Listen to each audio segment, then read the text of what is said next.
Hey, what is going on, guys? So you have the iPhone SE. I'm going to show you how to do a software update. Very, very simple. So first thing you want to do is just go into your settings here, tap on settings. Then from here you want to go to general.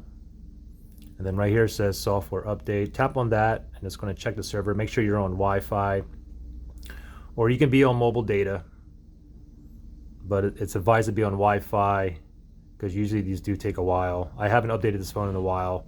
Okay, so this is going to update me to the latest version 12.3.1, and it says about 2 hours. Again, I haven't updated this phone in a long time, but once this is done, it'll reboot. Then it's going to install the update. Then it's going to reboot again, and then I'll be at the current latest iOS, which is 12.3.1 for the iPhone SE. So pretty simple.